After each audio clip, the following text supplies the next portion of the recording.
Hi, and welcome back to my channel. So, you may recall I co host a podcast with a good friend Norma, and it is called Black Girls with Accents. And we wanted to share our podcast with the YouTube audience. So, what we've decided to do is give you a sneak peek of about 10 minutes of a couple of episodes, and then you can listen to the remainder of the episodes on Black Girls with Accents at any of your podcast platforms, from Anchor to Spotify to iHeartRadio, etc. Black Girls Accents is a podcast that discusses our experiences as Black women growing up in Europe. We think about how that experience shaped who we are as the women we are today. Thank you. I hope you enjoy. Hi everyone, we're back. This is our third episode. Thank you for joining us again. And this episode we're talking about being Black enough and our experience around that while in the US and also abroad, I guess. Yeah. Like just our experience in general about being Black enough. And just a disclaimer before we move forward. So it just so happens that someone's decided to have some repair work, so you might hear some drilling in the background. Can't control that. And I live in a rather old house, so there's a heating system that's knocking about, so might hear some sounds other than our voices, but just bear with us, please. Yes. So, well, you start. I feel like it's... Am I Black enough? When? Yeah. Not a question that was posed to me growing up in England, because I was in a predominantly white environment, and so questions about race, racial identity, Blackness were, I suppose, put forth by older siblings who constantly reminding me, remember you're a Black girl, so you have to make sure you go swimming, you cover your head, and because you're a Black girl, you have to make sure that you lotion properly. Yes. And some other kinds of directives or pointers, more so to do though with this kind of grooming stuff, that because you're Black you have to make sure. Yes. But here, yeah, I've dealt with the kind of tokenism that comes with being Black and foreign. Yeah. I will say, I've noticed being treated different. I've been treated differently because I'm Black but not Black and American. Yes. In good ways and bad ways. Yeah. So there is this, well, you're not black. I remember that happening on a job one time. I used to work when I was in DC in graduate school. I remember there was a conversation, and sometimes it's said almost as though that's supposed to be a compliment. Yes. Yeah. And so I was told, well, you're Black, but you're not black. Yes. And I was like, well, what does that mean? I'm not black. Yes. Because I'm Black. Do you mean loud? Because I consider that ghetto. Right. That's not Black. There are many ways to be Black. Yes. And it's all about perception, right? How do you perceive Black? So obviously growing up in a different country, but I've lived here for a long time, but growing up in a different country, there are certain cultural markers or references that were unfamiliar to me when I first arrived in the late 80s, mid to late 80s. I didn't know, with television shows or food even, music, weren't references that I knew. Caribbean, yes, but African American, no. And so, I don't know, it could be something as simple as a game, playing spades. Yes. I've never played spades a day in my life, and I know it's a popular game that people like to play. Yeah. But it's kind of like the barometer of your Blackness in some circles is dictated by the most trivial things. For me, it's most important to have a knowledge of self and history. I'm sure I could run circles around people who think they're black, but yet don't know anything about their history. Yeah. The history, not just about Black people in this country, but globally.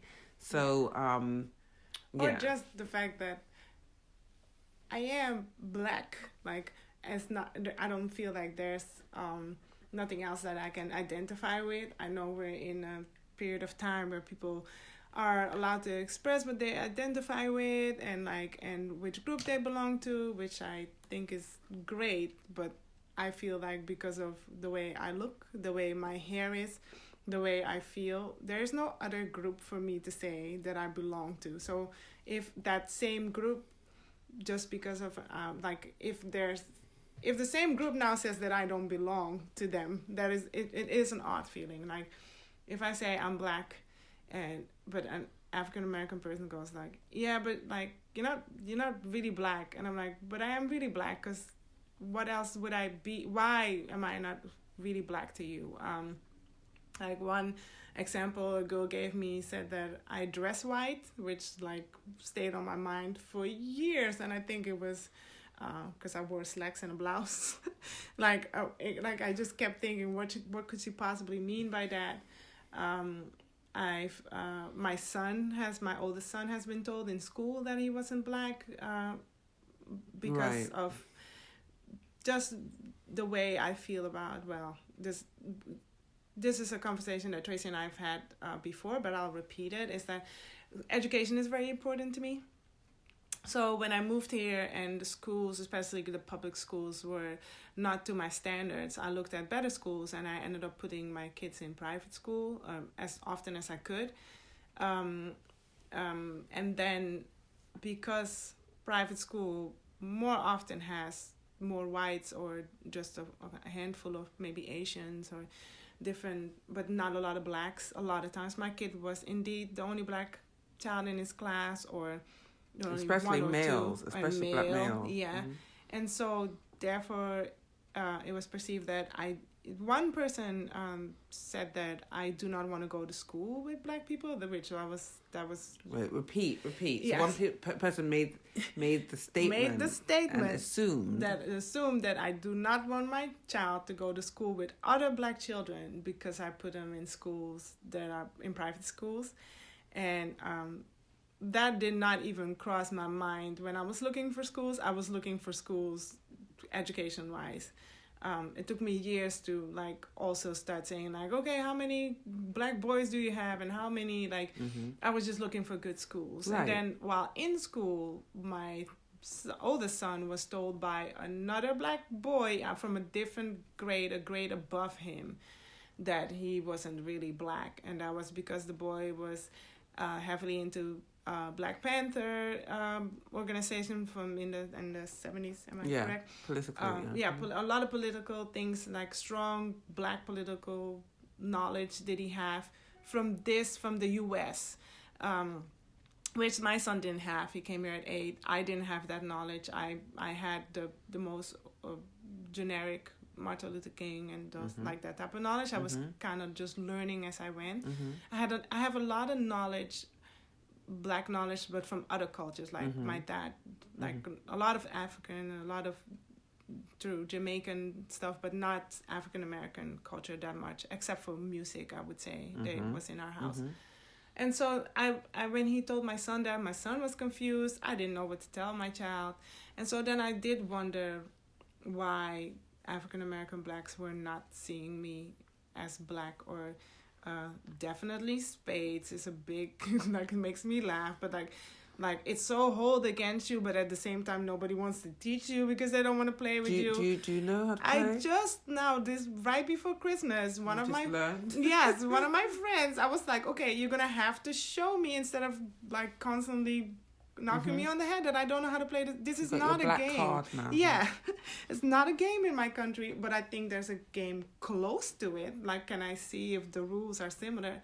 No, you're gonna mess up the game.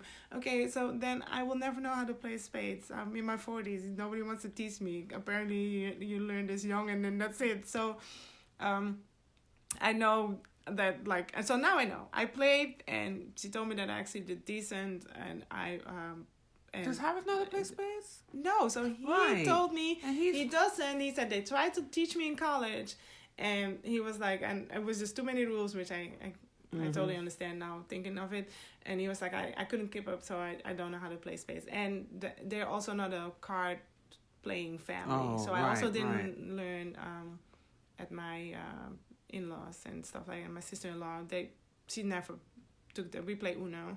Right. And we play Uno with black rules. So what's black rules? I know, so there's Uno from, like, if you really read the directions in the Uno pamphlet, in the pamphlet, there's certain rules that are absolutely not allowed. But when you play with black people, they're stacking, they're like reversing. Like, I think it makes the game more fun. It makes it like it has this, like, I just think that it's fun. But one of my friends is absolutely against that, and she's like, we only play by the rules in the pack. And I'm always like, this is kind of boring. It's my kind of person. I hate the extra rules. So it's like no extra rules, no made up, because sometimes people say, okay, house rules to check which of the right. And she's like, no house rules. We go by the rules of the pack. And I'm like, okay. My kind of person.